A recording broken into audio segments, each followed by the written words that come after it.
بسم اللہ الرحمن الرحیم۔ السلام علیکم محترم ناظرین و سامعین، آپ سن رہے ہیں جنون، جس کے مصنف ہیں محترم طارق اسماعیل ساگر صاحب، اور میں ہوں ڈاکٹر محمد انیب سلیمی۔ تو آئیے محترم ناظرین و سامعین، ہم بڑھتے ہیں اس کہانی کی 24ویں قسط کی جانب۔ جعفری کو اس اطلاع نے اس بری طرح چونکایا تھا کہ وہ اچانک اٹھ کر کھڑا ہو گیا۔ موبائل اس کے کان سے لگا تھا، لیکن اچانک اٹھنے سے چائے کا کپ الٹ گیا اور میز پر پڑے کاغذ بھیگ گئے۔ اس کے باوجود اس نے ان کی طرف توجہ نہ دی اور ابھی تک فون پر باتوں میں لگا تھا۔ یہ فون اسکینڈینیویا کے ایک ملک میں اس کے انتہائی اہم اور رازدار دوست کی طرف سے تھا، جسے فیک ڈاکیومنٹس کے ذریعے جعفری نے اس ملک میں سیاسی پناہ دلائی تھی، اور اب وہ اس کے ٹاؤٹ کی حیثیت سے کام کر رہا تھا۔ یار تم سوبر تو ہونا، میرا مطلب ہے ڈرنک تو نہیں کر رہے؟ اس نے بے یقینی کے انداز میں اپنے دوست سے پوچھا تھا۔ جعفری یار، میرا دماغ خراب نہیں ہوا کہ میں تم سے خامخواہ غلط بیانی کروں، لیکن اس واردات کا میں خود وٹنس ہوں۔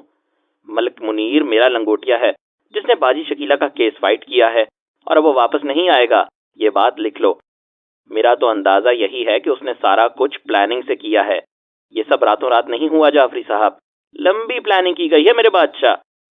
دوست نے کہا تو جعفری کو یوں لگا جیسے کسی نے اس کے دل پر زور سے گھونسا مارا ہو۔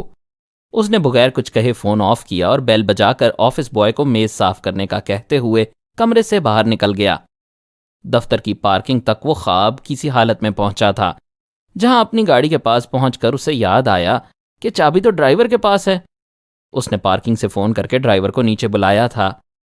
F8 چلو، اس نے کار کا پچھلا دروازہ کھول کر پچھلی سیٹ پر ڈھیر ہوتے ہوئے کہا۔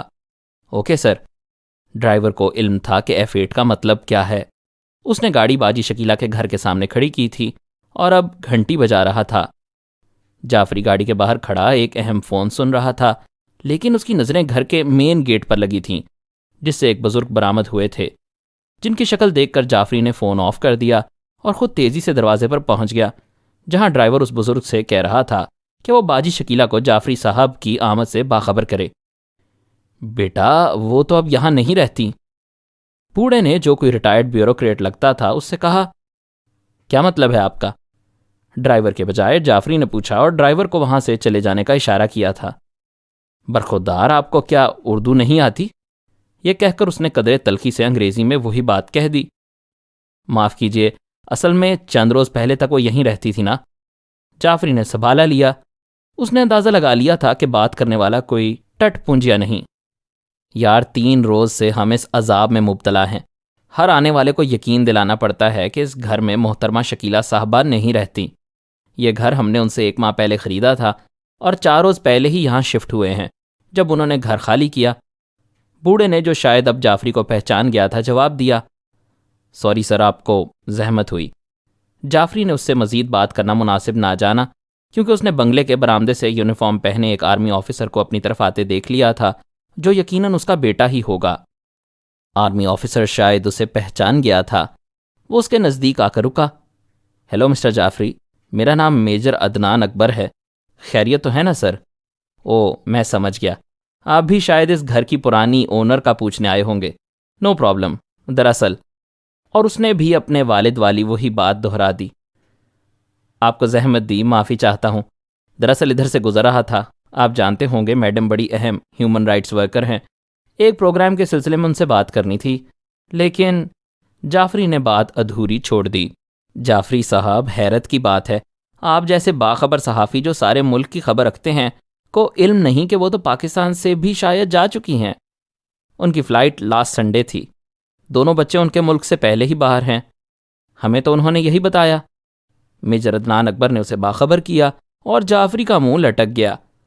اس نے مزید معلومات حاصل کرنے کی بجائے یہاں سے کھسک جانا ہی مناسب جانا اور باپ بیٹے سے ہاتھ ملا کر گاڑی میں بیٹھ گیا۔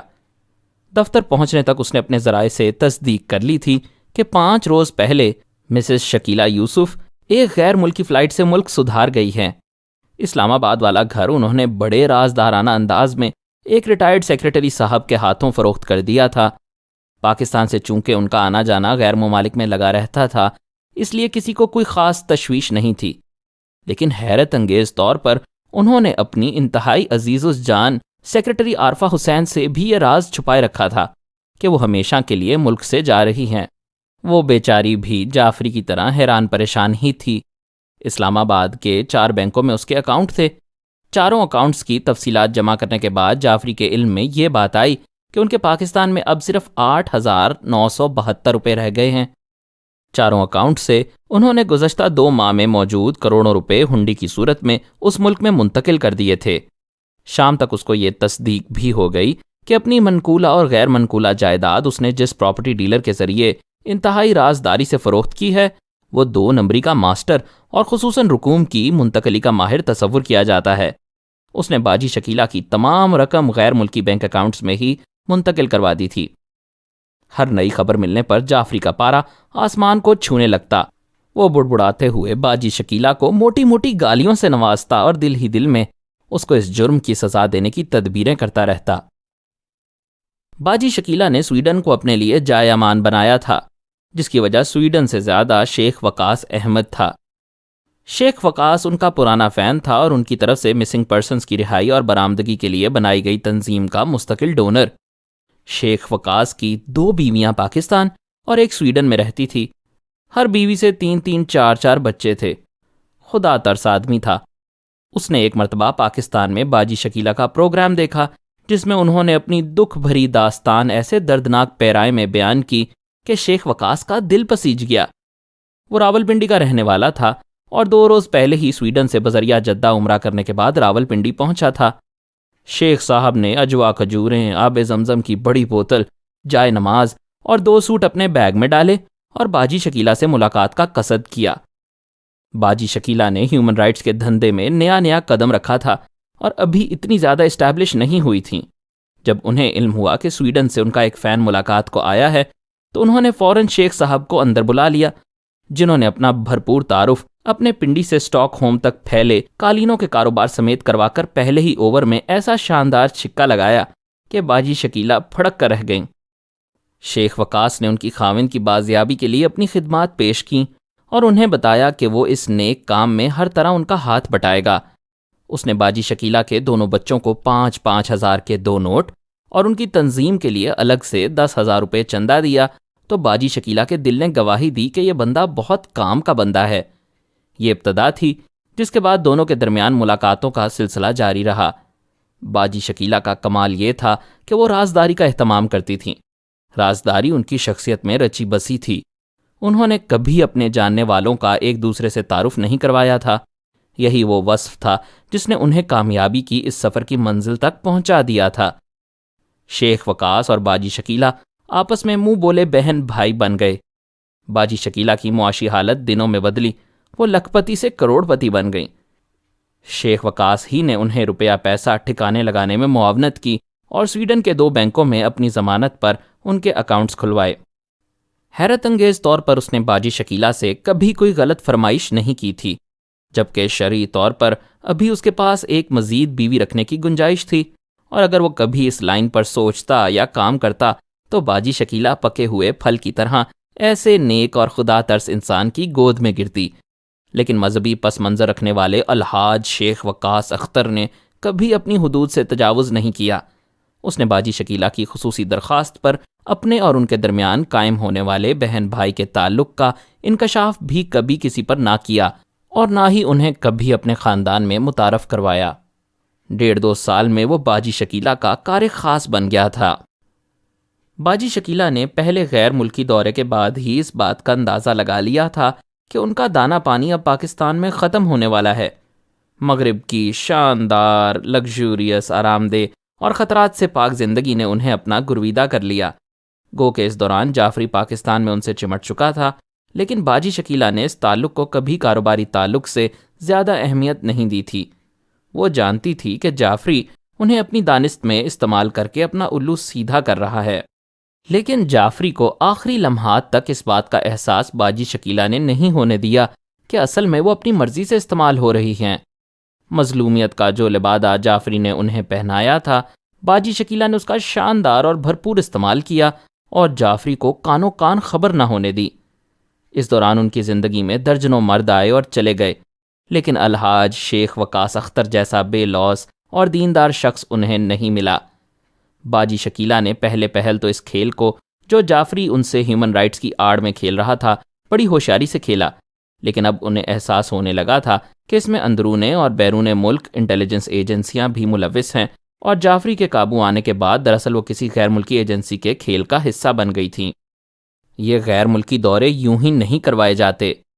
اس خوفناک سچائی کا احساس انہیں شیخ وقاص نے بھی اشارے کنائے سے دلانا شروع کر دیا تھا، خصوصاً جب سے جعفری نے بلوچستان کے مسنگ پرسنز کے مسئلے میں پھنسایا تھا۔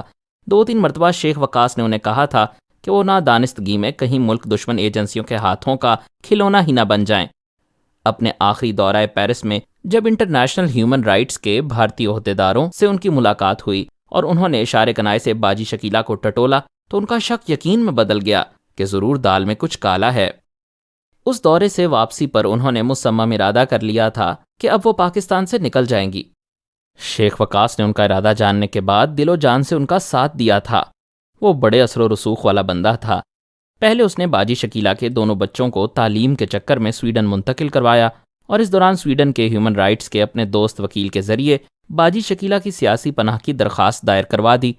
وکیل نے عدالت کو اس خصوصی کیس کا پس منظر بتانے کے بعد کارروائی خفیہ رکھنے کی درخواست کی تاکہ باجی شکیلہ کی جان محفوظ رہے۔ اگلے 2 ماہ کے اندر اندر باجی شکیلہ نے پاکستان میں اپنی جائیداد بڑی رازداری سے فروخت کر کے ان معاملات میں مہارت رکھنے والے ایک بروکر کے ذریعے سارا پیسہ دبئی اور سویڈن منتقل کر لیا۔ دبئی میں ان کا دھندا پہلے سے چل رہا تھا، اور جب شیخ صاحب اور وکیل کی طرف سے گرین سگنل مل گیا کہ اگلے ہفتے کیس کا فیصلہ ان کے حق میں ہو جائے گا، تو رازداری سے کسی کے علم میں لائے بغیر سویڈن پہنچ گئیں۔ باجی شکیلہ احسان فراموش نہیں تھی۔ اس نے اپنی رازدار سہیلی اور سیکرٹری عارفہ حسین سے سویڈن پہنچنے کے بعد فوراً رابطہ کر کے اس کے لیے 5 لاکھ کی خطی رقم کا بندوبست کروایا۔ اسے معذرت کرتے ہوئے صرف اتنا کہا کہ پاکستان میں اس کی جان کو خطرہ تھا، لیکن درخواست کی کہ وہ کسی سے بھی ان باتوں کا تذکرہ نہ کرے۔ اس صورت میں نہ صرف ان کی دوستی برقرار رہ سکتی ہے، بلکہ مستقل میں عارفہ حسین کے بھی یورپ میں آباد ہونے کے خواب کو حقیقت کی شکل دی جا سکتی ہے۔ عارفہ حسین نے بھی گھاٹ گھاٹ کا پانی پیا ہوا تھا۔ 3 باقاعدہ شادیوں اور اپنے خاوندوں سے طلاق تو ریکارڈ پر موجود تھی۔ اس نے باجی کو یقین دلایا کہ وہ اس کے اعتماد کو کبھی ٹھیس نہیں لگائے گی۔ یہی وجہ ہے کہ انٹیلیجنس، CID، صحافی، اینکرز، کسی کو اس نے اس سے زیادہ کچھ نہیں بتایا کہ اسے باجی شکیلہ کے کسی پروگرام کا علم نہیں تھا۔ صرف اتنا معلوم تھا کہ وہ ایک کانفرنس میں شرکت کرنے کے لیے لندن جا رہی ہیں، اور یہی باجی نے اسے بتایا تھا۔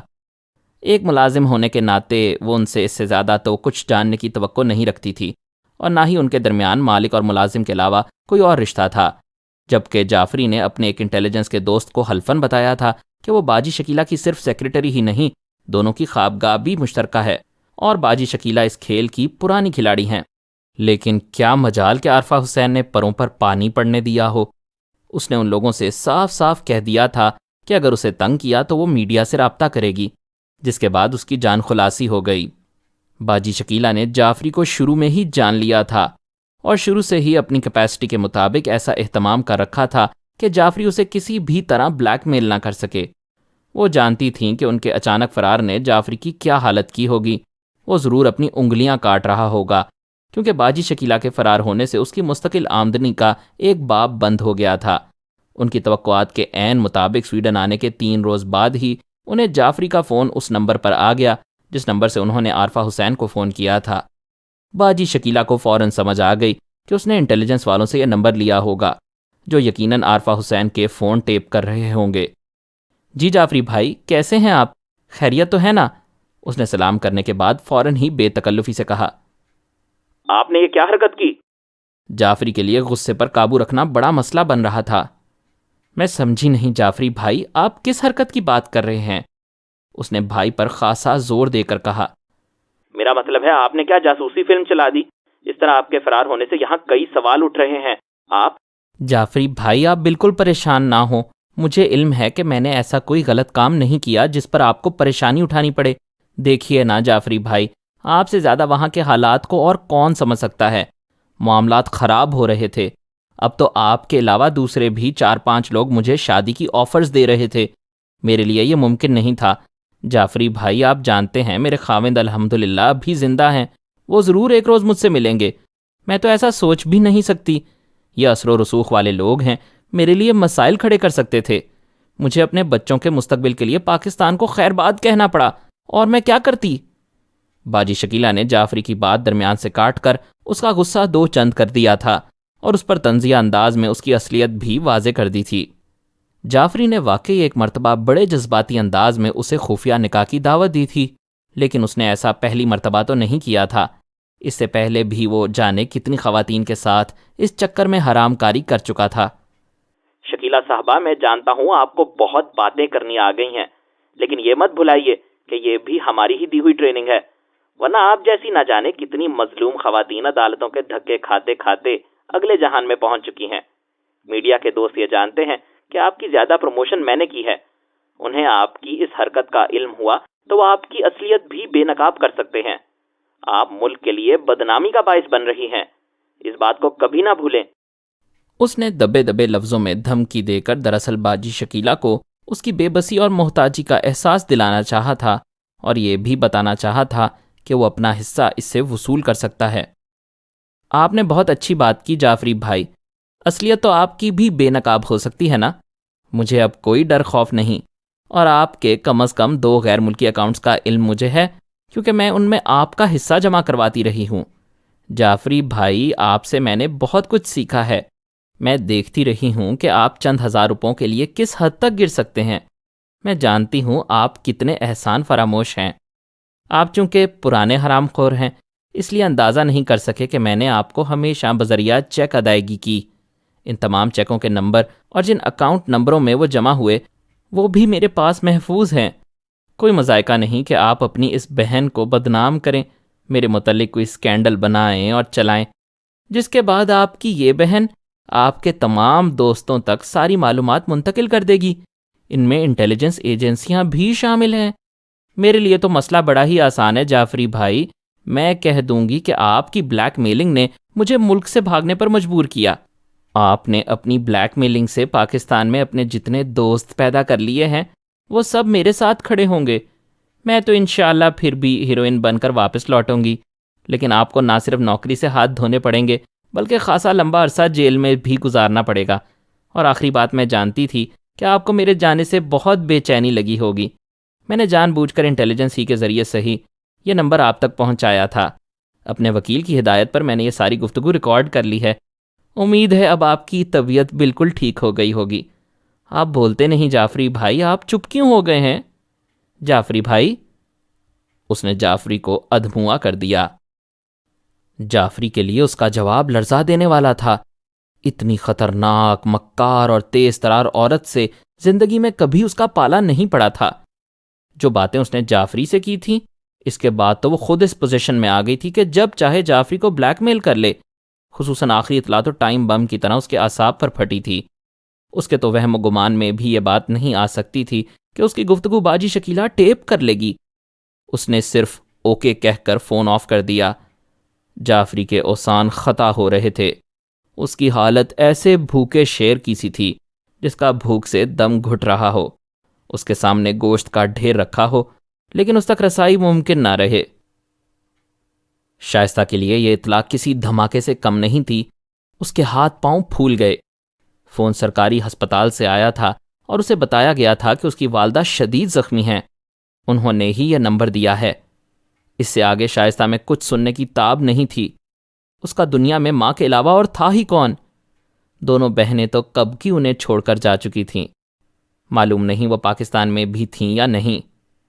ماں گو کے الگ گھر میں اکیلی رہتی تھی، لیکن اس کا شائستہ سے ہر لمحے رابطہ ضرور رہتا تھا. گھبراہٹ، خوف اور بے بسی نے اس کو جکڑا ہوا تھا. جب اس نے انٹرکام پر راشد کو اپنے آفس میں بلا لیا، راشد اس کی شکل پر نظر پڑتے ہی چونکا.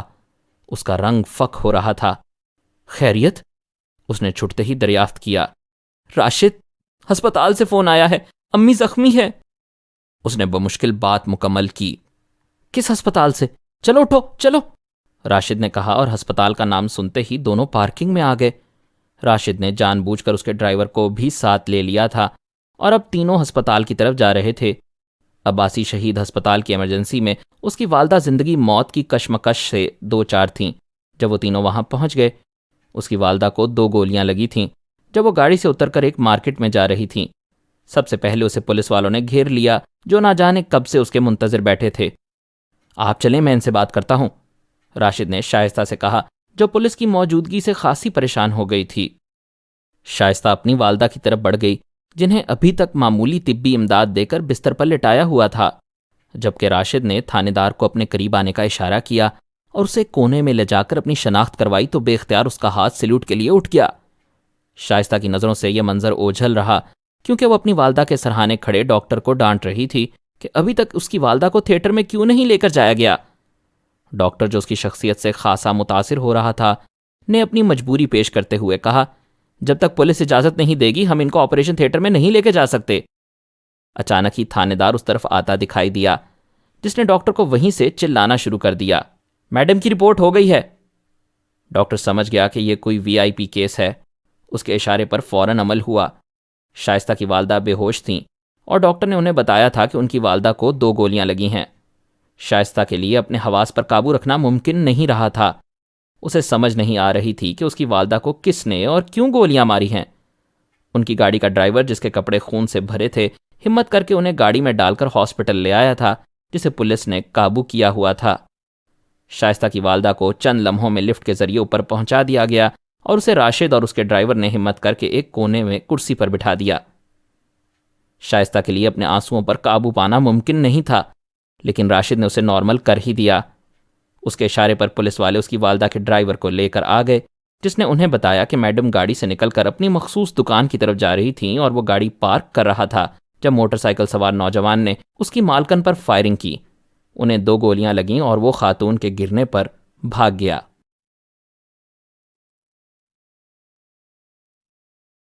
مزید اقساط سننے کے لیے ہمارے چینل کو سبسکرائب کیجیے، بیل آئیکن کو کلک کریں تاکہ آپ کو ہمارے نئے اپلوڈز کے متعلق نوٹیفیکیشنز ملتی رہیں۔